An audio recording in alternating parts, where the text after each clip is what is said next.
Ladies and gentlemen, boys and girls, welcome back to the Stevenage Football Club podcast, hosted by myself and Borough fan Matt Farley, along with guests of the podcast, discussing everything Borough, everything League Two, every week of the season. Now, I am very sorry to the listeners for not doing a podcast for 2 weeks. We've had a nice break. We've digested everything that's happened at the club in the last 2 weeks. It's been really quiet. I don't think anything has happened actually, but no, it's been a hectic 2 weeks to say the least. So much to talk about today in today's podcast.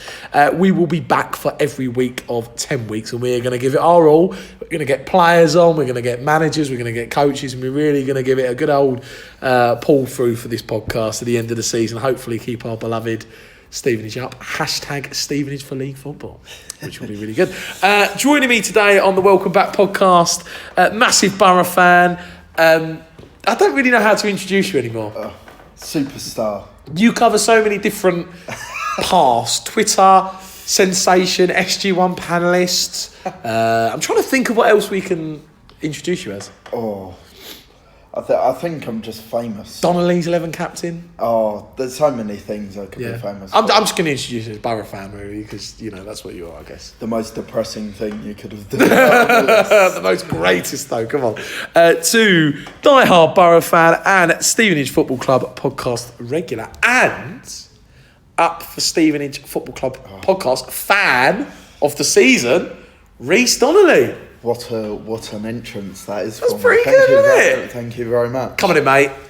Nominated for Stevenage Football Club podcast fan of the season. How are we feeling? It means a lot, but... I mean, you can't vote for yourself, can you? No. I'm joking.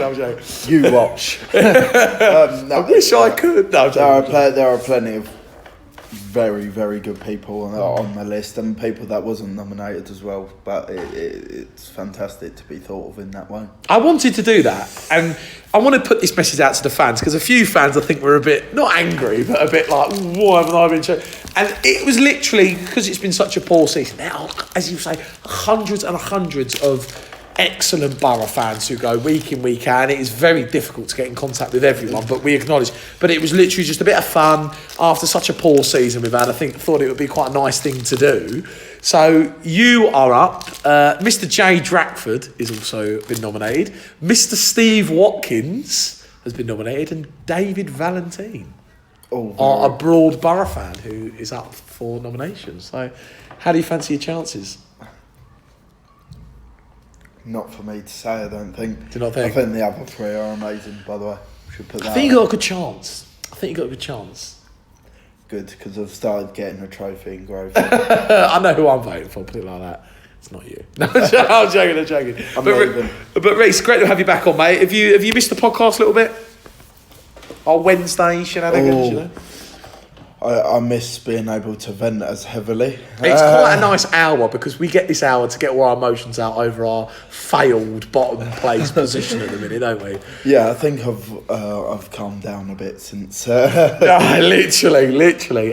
So we'll get straight into it, Reece. Obviously, since the last pod, we've had some losses. I think it says obviously lost at Exeter, lost at Bradford, lost against Salford, lost on Saturday against Crawley. We were out the Hart Senior Cup, so it hasn't exactly been a great month.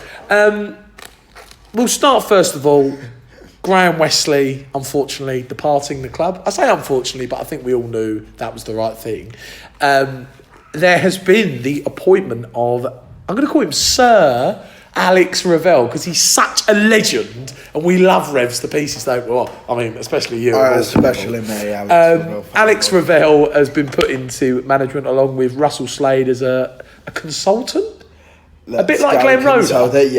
Glenn Roeder is Glenn Roeder. Is that what it's like? It's like a Russell Slade. Obviously, we know Russell from the Leighton Orient days, was very successful in League Two.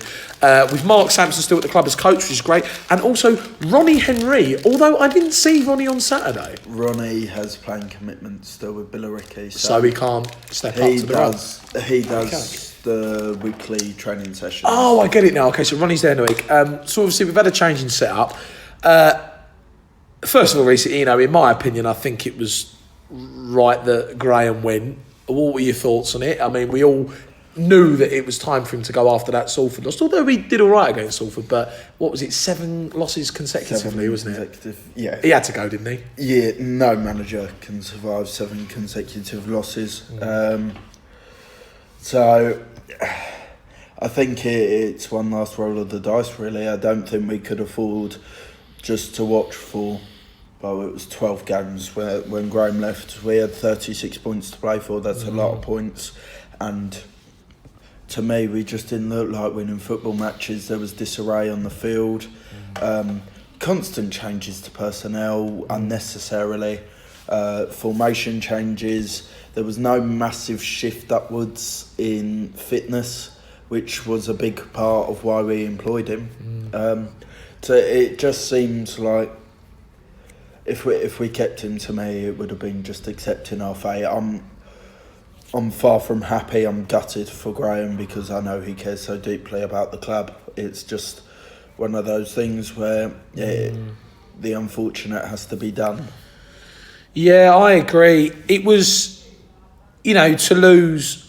I think what did it for me since the massive win at Cambridge, and that was such a huge win. I mean, we hadn't had an away win like that. I know we say Port Vale, but that was 4-0. We hadn't had an away win like that. To have such an amazing win and such an amazing platform, although Cambridge were poor, and let's not hide that fact, but to go on a 7-game losing run of not getting any results, losing consecutively, and I think what did it for me was under Mark, he made us hard to beat, and we weren't conceding loads of goals. We were keeping a lot of clean sheets. Under Graham, a floodgates went in the other end, didn't it? 2s, 3s, 4. What, did we let in a 4 one time? Or was that just me just counting up all the... No, sorry, Exeter was 3, wasn't it, in the trophy? But there was so many goals going in the other end. I thought it was inevitable. And I agree with you. I am gutted because Graham is a legend, and to see him go was, tugging on the heartstrings a little bit. I did feel for Graham. But I am happy in a way because he's kept his legacy intact. And what I mean by that point is, do you know what would have hurt me more? If he would have taken us down. Because he was the guy that brought us into the league. And so I'm happy he's gone in another way because at least he weren't the guy to bring us back down. I'm not saying that's going to happen, but if that happens, at least he wasn't that guy. Do you know what I mean? He's kept his legacy intact. He's still one of the greatest managers we've had. He hasn't ruined that or tarnished that by getting us relegated. So I agree with you. I think he had to go. Alex Ravel. I mean, I don't know about you. I didn't see that coming personally. In my head, I assumed that it would go back to Mark originally, but Alex Ravel steps in. He looks like a manager with that suit, didn't he, at Crawley on Saturday?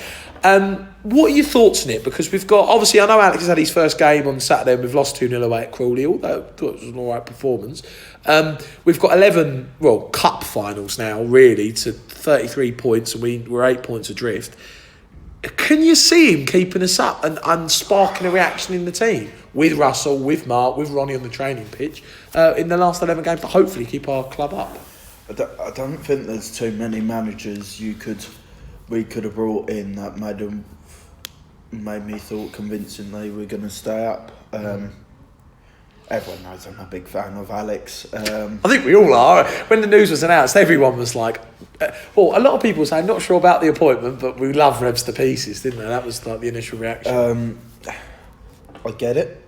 Revs... I know people talk about experience, and obviously management is a different kettle of fish, but Revs has a lot of experience in the game. He has experience of these situations. He has experience of promotion battlers. He has experience of every sort of scenario you can have in football. He's worked under a lot of different managers. He was a player, this year, but last year, so he knows how to deal with the players. And I think, obviously, we shouldn't make appointments based on other teams, but Newport did very, very similar with Michael Flynn. You look at it, it's very, very similar. That was Graham Westy, wasn't it, as well, funny enough? Was that Graham as well? Yeah, straight after Graham. How many games did they have when Graham left? 10.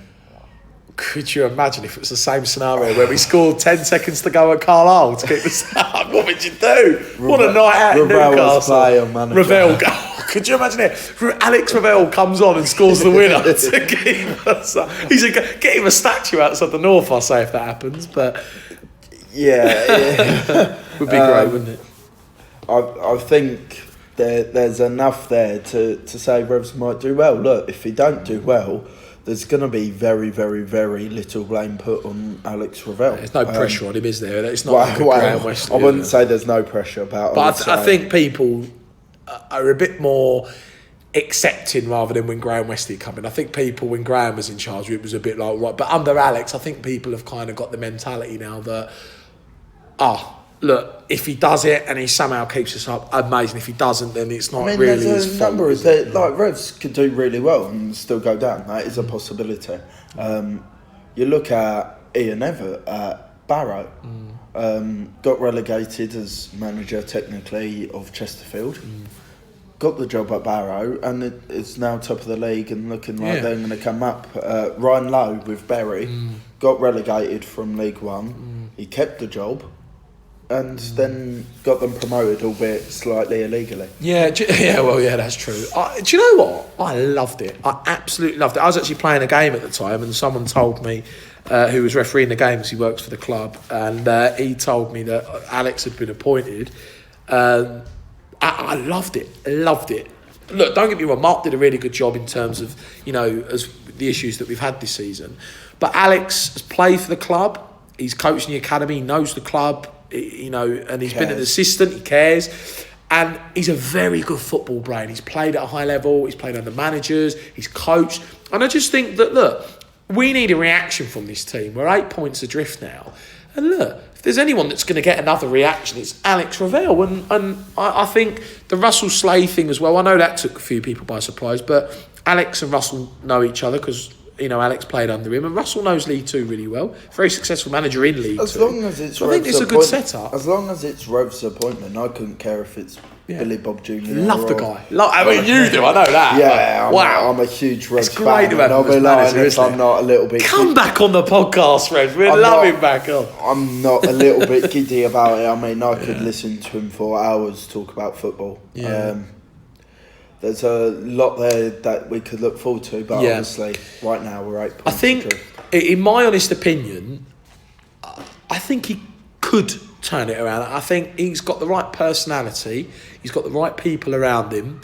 Although I know this team haven't worked for many managers this season, but I think the players will really kind of admire Alex and give a lot for Alex. And look, again, he's got that right mentality. He's got a Stevenage mentality, Alex Ravel, isn't he? I think that's what he's got that needs to get us out. And again, I say there's no pressure on him. There is pressure because we have to keep the club up. We have to, with all the stuff we're going to talk about later.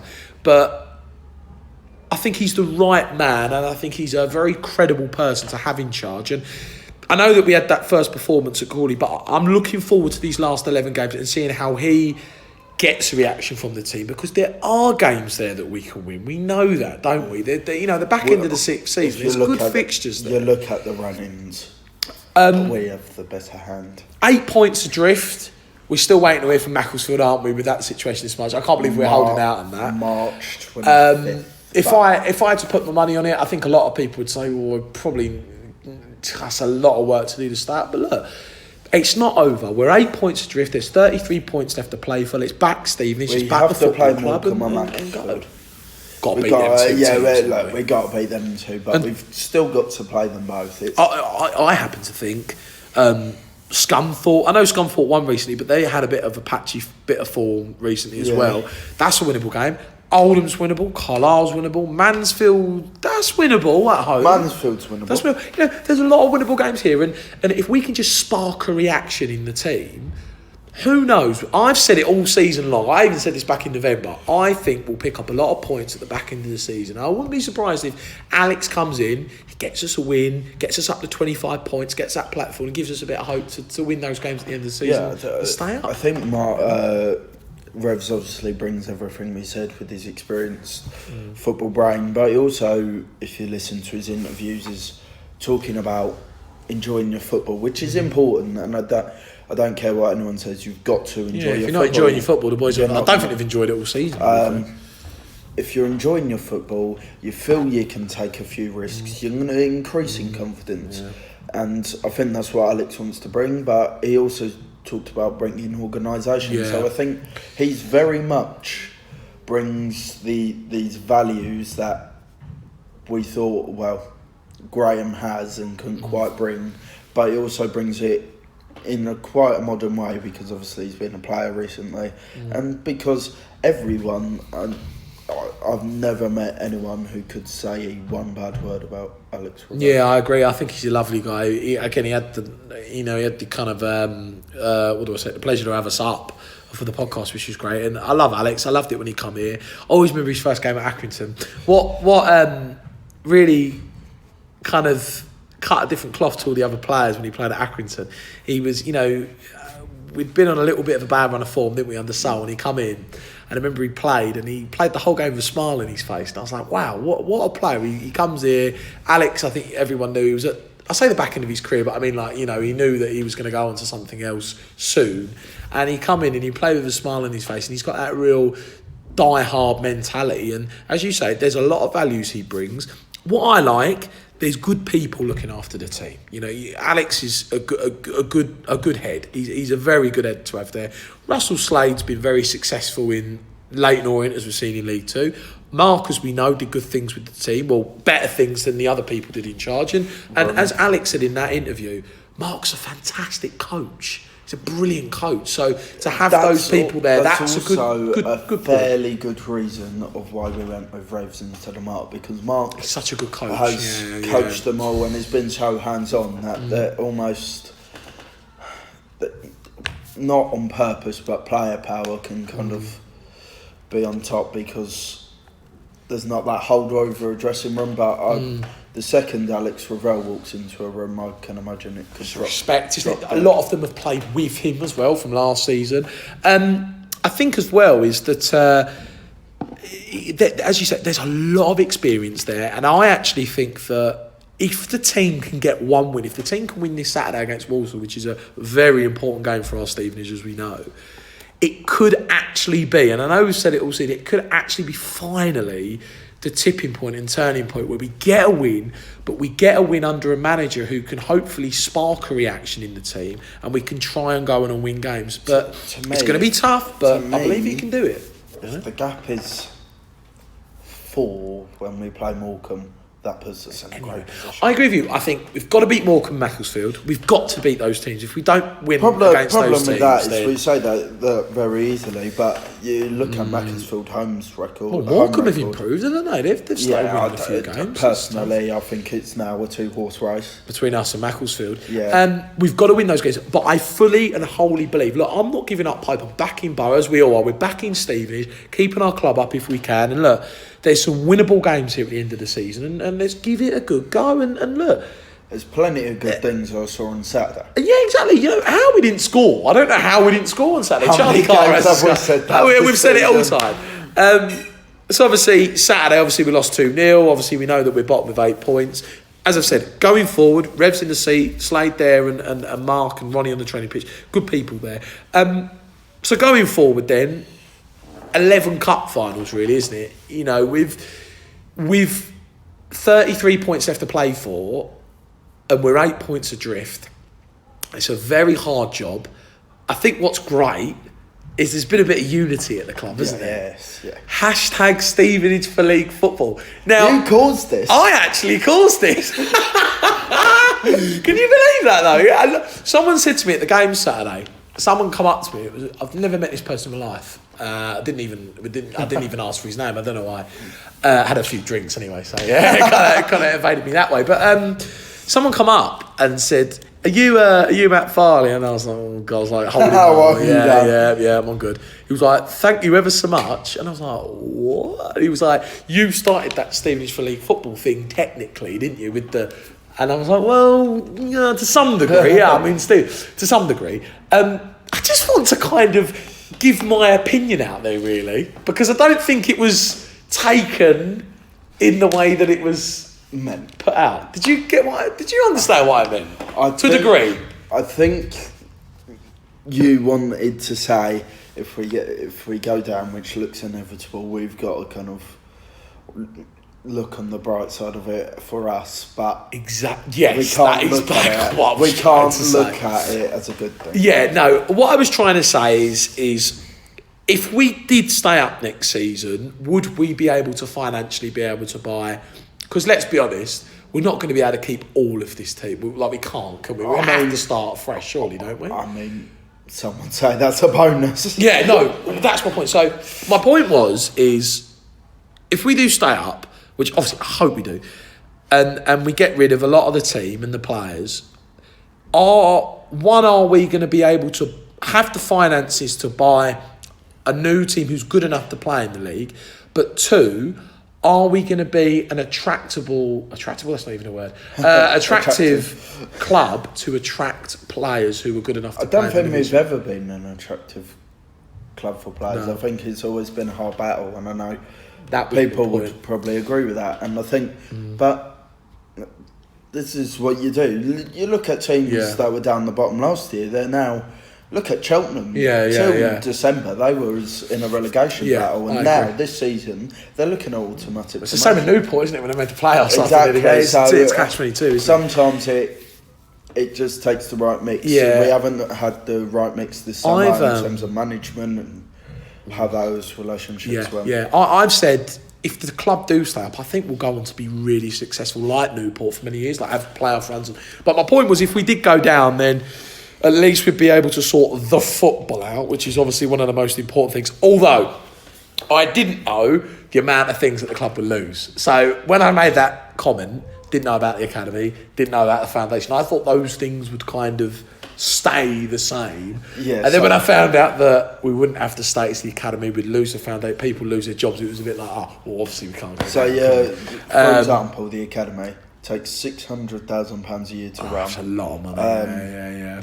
If we were to go down, we get 300k for it, and then the season after we get 150k for it, and then after that, and then it's cut. See, I didn't know that. I thought the academy and all of that would still be the same. Do you know what I mean? Obviously, I didn't know that, but my God, the uproar that it made! Holy, I was like, no, fellas, I'm not saying I want us to go down. It caused the best run. Oh my word! Steve Watkins did not hold back, did he? Do you know what I loved? Do you know what I loved about it? I watched it in the morning, and it was when he went. I've been mulling over this whole day. A podcaster. I just saw Jade Ratford's face kind of just go like that on the microphone. A podcaster said it would be good. No, me and Steve have spoke since. Look, Steve knows what I meant, but no, for the listeners, I did not want the club to go down. It was a comment made about the football. So let's talk about it. Hashtag Stevenage for League Football. What a campaign. Yeah. And it's built up a unity at our football club, which we've missed all season, right? Yeah, more than this season. I think we missed it for a long time. I think it's brought us together of all ages. I know we have supporters association, but mate, this one's really brought together those of young, those of old, and it reminds us why we love this football club. I agree. I think it's great because, especially for me, and I gather you and so many others, it's kind of brought us together and it's made people share their stories about how they first started going to see our beloved Stevenage Football Club play and the memories that we've shared. And it's been great because I think it's almost like, this season we've had such a crap season as supporters, and we've given everything for the team every week, and I say let down in terms of the results, but we feel kind of pied every single week, don't we? And it's like it's kind of given people more love for the club to start actually going, no, do you know, I'm going to support Stevenage through thick and thin like we already do, and back this club and back our Stevenage Football Club to stay up, and it's kind of given everyone a boost. And it's great seeing some of those videos, and we both did one, didn't we? Yeah, we did. Yeah. Some of the photos as well were just great, right? Like seeing people that are like 20, 30 now, when they were 7 at the football club. It's just been... your video was great. I loved yours with the hat on. That was great. It was so funny. Mine, it nearly brought a tear to my eye, actually, talking about Kidderminster away, because that was just such an amazing day, wasn't it? And Mark Hollis wrote a wonderful piece on Kidderminster. It was just incredible. Some of the stories about things like Kidderminster, it was just... for hours on end, I was just reading some of the tweets and seeing so the history behind that day. It's just true. For me, it was. I'm pretty sure I did shed a tear actually when the final was. I remember shedding a tear on the pitch. It was such a special day. I mean, we'd wanted to see our beloved Stevenage in the Football League so many times. You know, we'd been denied promotion. We'd been, you know, so many playoff campaigns when we lost at Stoke to Carlisle. We got the year before we got beaten the last minute by Scott Rendell. It's like, you know, we've had so many tries, and there were so many people at the football club, which we'll talk about in a bit, who worked so hard to get us there, and we finally did it that day. And it was one of the most amazing days I think I'll ever experience in my life. And talking about it on the video, it really did pull some heartstrings and made me quite emotional. But there are some amazing memories. The FA Trophy win, well, 2 of them. The playoff final at Old Trafford, you know, the FA Cup ties, even the games where we've beaten Portsmouth away, and Morecambe away, Luke Wilkinson last season, Ilias Chairman. You know, there's so many amazing memories, and what a campaign. And we really do urge everyone to try and get on this campaign, because it's brilliant, isn't it? You just... everyone was trying to put into words what the club meant to them, and no one could. It just means everything to us, and it's our lives, isn't it? Every single week. We live and breathe and bleed Stevenage Football Club, don't we? There's so many people that maybe have been on edge towards each other, and it's just the unity about it. I mean, the atmosphere and the fans at Salford. Didn't we have a crowd increase? We went up to like 3,000, didn't we? Yeah, 3,000, 3,500. The biggest crowd of the season, probably, isn't it? Then you had the fans staying behind. Just all great. of it. We've missed that, haven't we? It's what this made this club special, and we're trying to reignite that, because I know people say, "Oh, we're down," but we're not down. Not until the fat lady sings, is it? And until we're out, and even if we are, we're not gone, are we, you know? If we won all 11, we'd stay up. Like, we just want to try and make this club what it was, because we lost our way a little. I agree. I think everyone just needs to back Stevenage, back our football club through thick and thin. We live, we breathe, we bleed Stevenage, we bleed the borough, and yeah, you know, I agree. I think, you know, 10 years ago there was such a unity when they were in. I think what it was for me at the club was it was the connection between the fans and the team. There was that unbelievable connection. It was like a family. It was like we were a family. It's the borough family. Yeah, and I feel like, I agree. I feel somewhere in the 10-year tenure that we've had, certainly after that great team, I think we lost that.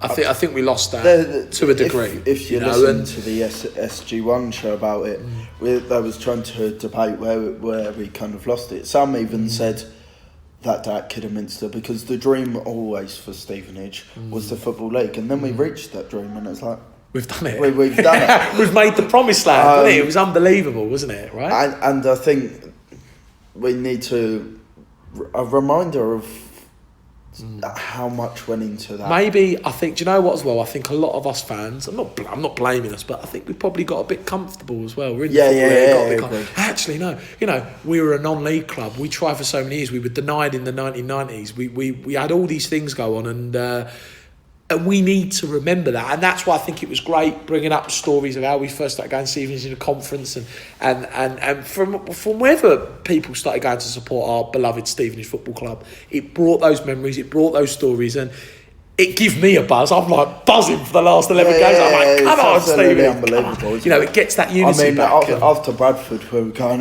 we got to play such Saturday. A disastrous journey, wasn't it? 2 days later, we go, I can't wait for come on, Saturday. Stevenage, come on. We were literally like, come on, Stevenage. Come on, Stevenage. You know, we were all in it together, and I really hope that people really back this campaign. And we don't want that just to be a one-hit wonder 2 weeks ago. We want to keep that going. I've been a major part of it with Jay, but this is going to be something for years and years. We're not letting this go, because that campaign and all this unity because of it is what this club's been about, and we need to show every player that dons the red and white. That's what it means. And that's what I want. You know, we need to get these players realising not only how much the club means to them in their careers, but how much it means to us fans. You know, we have been through, my God, if I made a story on how long we've been going, you could write about 5 different books and novels. We have been through so much supporting our beloved Stevenage Football Club. We have been back in the conference names for the people that were there longer than us, but for me it felt long enough seeing Borough in the conference for like 6 odd years, you know, 7 years nearly, you know, and to have this campaign as something that's going to kind of platform us into feeling like that about our beloved football club again. I'm proud to be a part. I'm proud for anyone that gets involved. What I'm even more proud about is the players have seen it and sunk in. And hopefully that generates... reading that letter.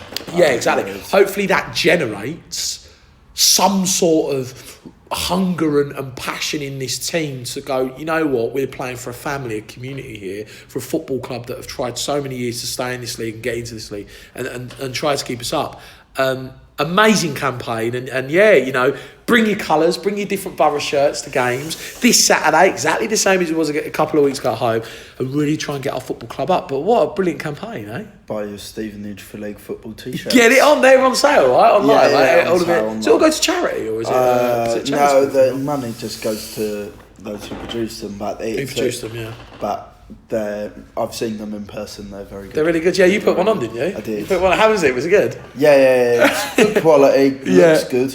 Oh, mate, we've got to get on it. We've got to get it. So look, back Stevenage for League football, back the campaign, back the buzz, get your t-shirt, and we can all live in the same reminiscence as Jim Briscoe. Oh, there we go. I think he's bricks on the main stand. I saw it there the other day. All together now. All together now, yes. What a lad.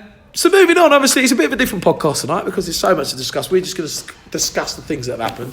League 2 roundup we won't do because there's no point to go through it. It's a bit painful to go through it. We all know. We're bored. All I'll say, 24th position, 22 points, Borough. There we go. That's what we need to know. We all know the situation. Normally we would have a debate, but I don't think there's anything we're debating on, is there, today? Really? No, I think... We've debated too much. I think we've debated, haven't we, time and time again. As we've said, it's all about unity now. Yeah, and do you know what? I will say this actually, and I think I said this in a podcast quite a while ago. There has been a divide this season. Yeah, absolutely. I've said this to you, and I'm going to say it on the podcast. I could not believe when I was standing. I say this to everyone. I was standing in East Terrace, and one side of the East Terrace said we weren't allowed to sing about Mark Sampson when he was in, and it was like, what are you on about? I'm not going to go into it further, but United cause now. I just found it ridiculous. So it's great that everyone's united, back the buzz, back the campaign, and it's keep Stevenage in the Football League. United cause now. Yeah. So questions. I think we're going to fly straight into it. This is one of my favourite parts of the podcast. We can go in depth now. We've only begun half now. So for the listeners, this is the Q&A section. So this is when Borough fans send in Borough-related questions. Us at the podcast and the panel will answer the questions that have been sent in by supporters. Now, Reece, because you are joining me in today's podcast, you're going to get the first question today. So this is from... First question. Farley's 11 successful winner and will be on the day of the charity game. Michael Stojsavljevic. Michael, who's known to come on the last couple of times. Michael has asked, and this is a question for you, Reece, should some of the younger players get a chance for this Saturday's game at home against Walsall? I think it's a very, very dangerous game we'd be playing if we tried. I'm not saying don't. I think the one we keep talking about and the one that was slightly involved Saturday was Louis Fernandez. Played well in the Hart Senior Cup. Future podcaster. Just a little hint to the listeners. Sorry, Leo. Yeah. It's such a dangerous situation because it's quite a toxic, high-pressured environment for them. I'm sorry to butt in on your question, but I've just realised something as well. It's just some of the younger players get a chance. But a lot of them have gone on loan to Braintree, haven't they? Arthur, Jack, Liam. A lot of them have gone, haven't they? I'm very happy Arthur's gone out. Yeah, it'd be good for him to get some game time, right? Yeah. And he knows Jack and Liam who are there, aren't they? So, saw Jack Smith out in Hartford on Saturday. Sorry to put that in. Before the Gypsy King, we'll get into that later. Sorry, go on. You could argue Louis because of how well he's done so far.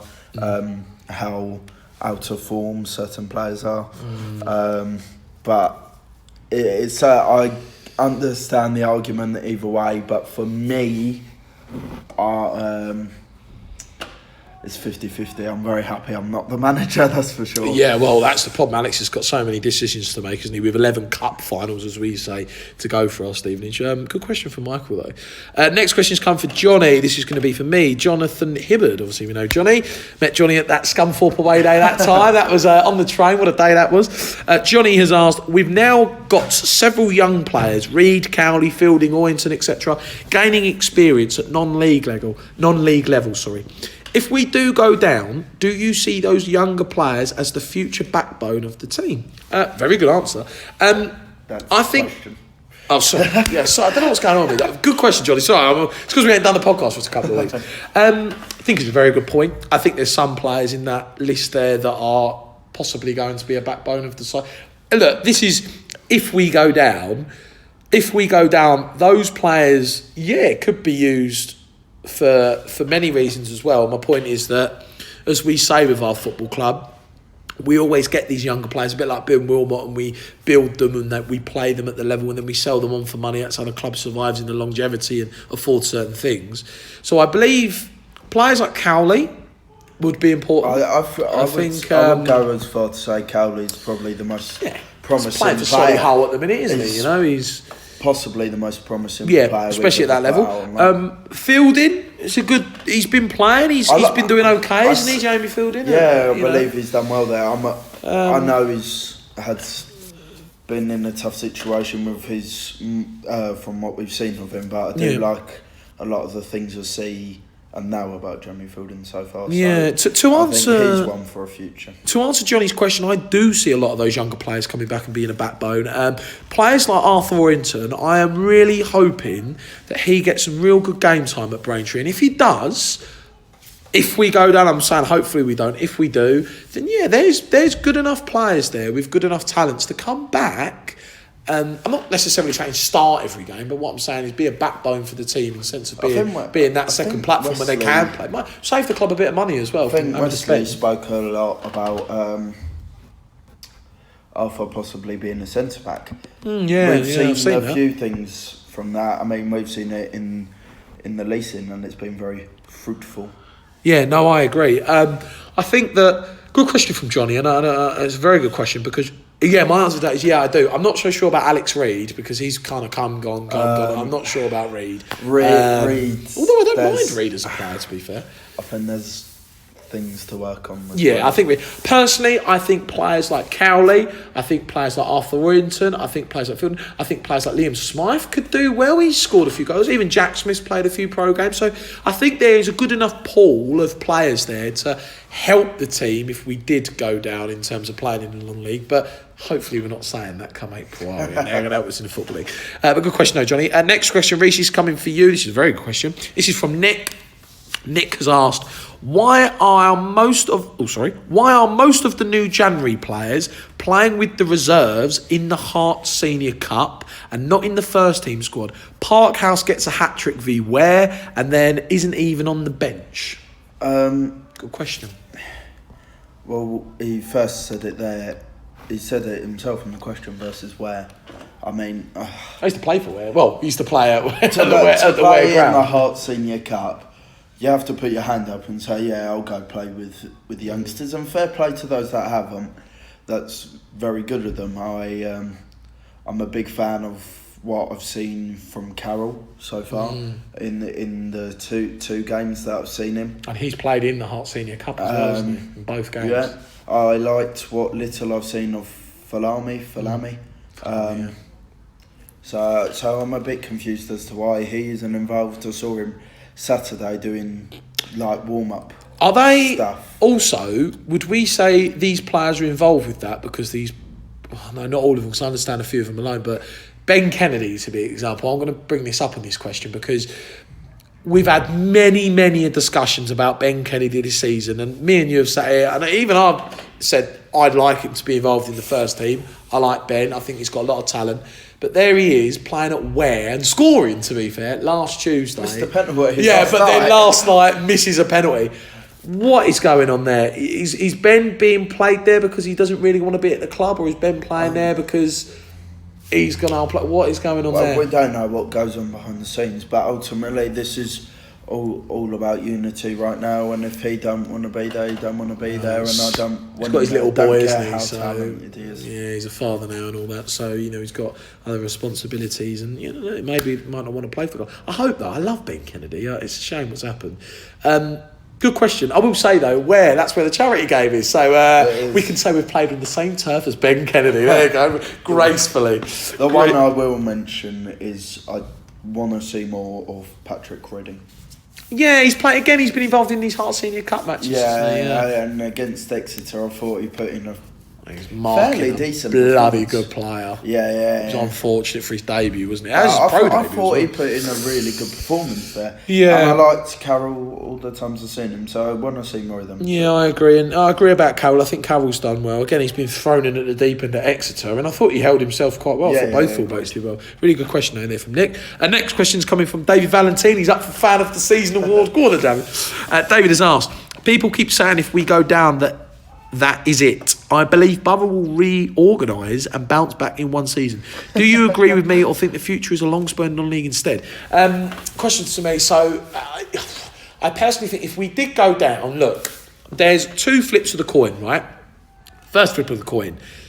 Teams like Cheltenham have proved that you can bounce back very quickly, right? But the other flip of the coin is there's teams like Kidderminster and Wrexham, so many sides that haven't done that. So basically, to answer this question, it really is going to be this. If we did go back down to the National League, it's how the club recruits in the summer, how we rebuild, how we get a team. What do we do with the management set? Do we keep that? Do we get a manager that's been managing for years? I can't really answer that just yet because it's ifs and buts. If the club did those things with the 2 years that we've got left from the funding as well, then I actually think we could, a bit like Yeovil at the minute, could possibly bounce back. However, do not write that National League off. That is a very difficult league. Don't think we'll go down. How Barrow can be up the top of that division, God knows. I watched them the other way. No, but do you know who I actually think would be very similar to a Yeovil? And Yeovil are doing all right at the minute. So, and I know they've got Sole and a lot of our ex-Borough players. But they had overhead problems when they. That's it. We've got pitch problems. Yeah, it's like the opposite. It's crazy. If you look at all the clubs that have gone down, Notts County, they're in the playoffs, Notts County, aren't they? Yeah, but they've had overhead problems. Good point. Upstairs problems. Good point. Do you want me honestly? And I'm going to be very bold with this. If we went down, I think we'd have let me rephrase this. I just can't say. Let me rephrase it. If we went down, I think we would bounce back, but I think it would take a couple of to do it straight away. That is a lot of work. I mean, when Cheltenham went down, they had good foundations there. They just couldn't get the wins, and they flew up and won the league and smashed the points.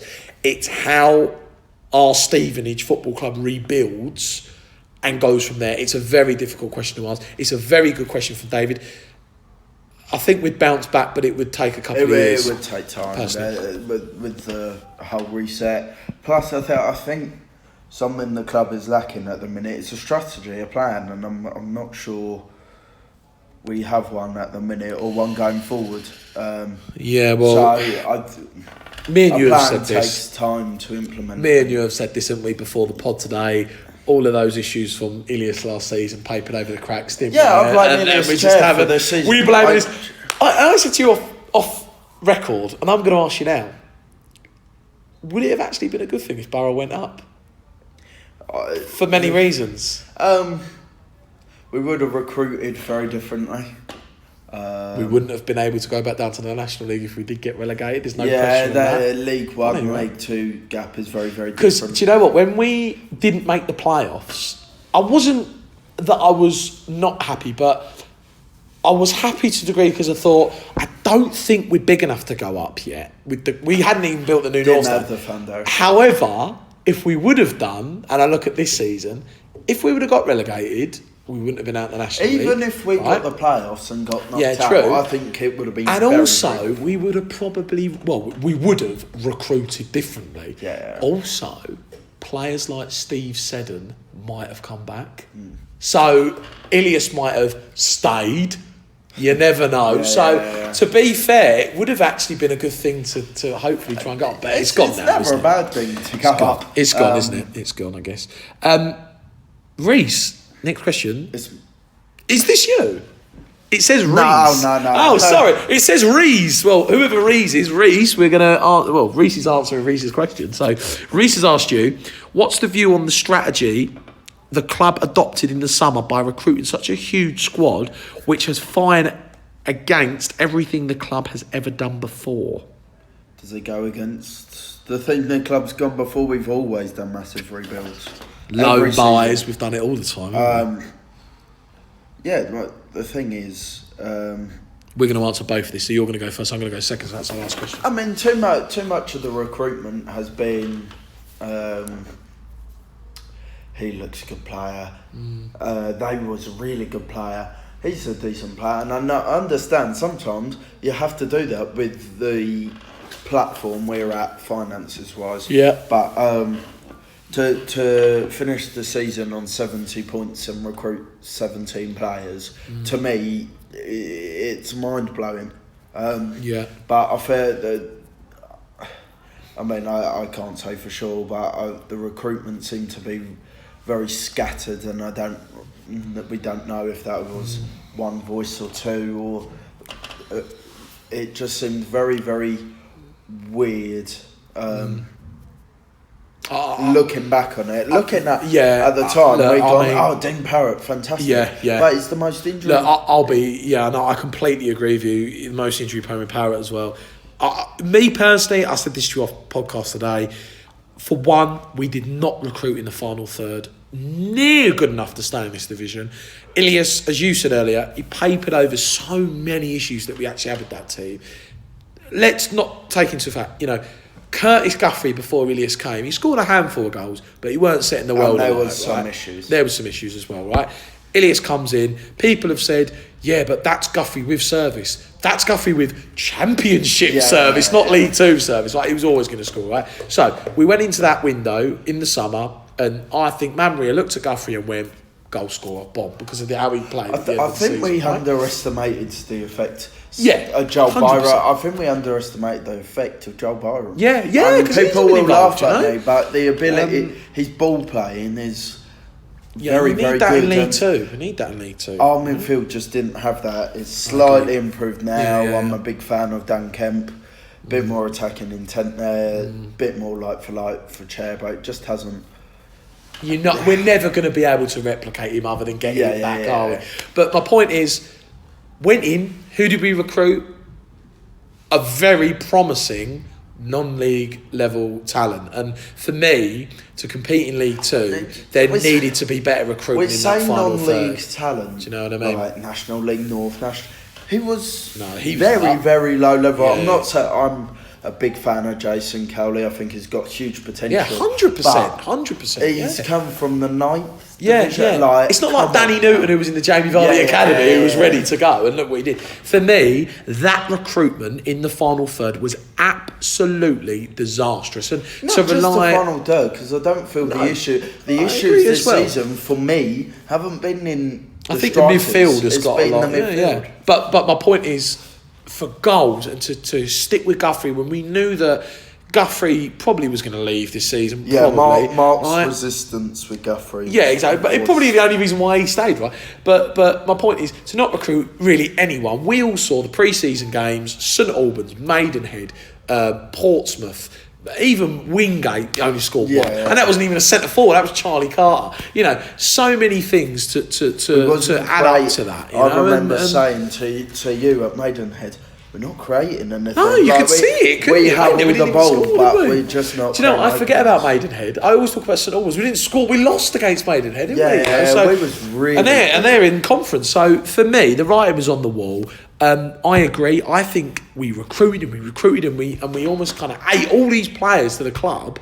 But then we got all these players. One day, all of them started getting out injured because of the disastrous routine we had in the pre-season. But then at the same flip of the coin, it was like we signed all these players, but as a team collectively, they didn't play well. And when you actually look down to facts, he'd signed players like Chris Stokes, but they had done well in the past. But for the season coming up, the level had improved more. Do you know what I mean? We had who did well? Johnny Hunt and Steve Seddon, quite attacking left backs. Like Johnny Hunt. Yeah, Johnny Hunt's the one I would. Lunatic, list, but lunatic, but the job, didn't he? Would jump in, run for absolutely everything, and then we get Chris Stokes. Didn't understand it. Yeah, we had that successful 3-5-2 system that we implemented. We had Tim Lynn, Macassey Arafa, who two real battlers, and Joel, who's a brilliant ball player, and then we signed Dean Parrott and Tom Sawes, who's a mobile.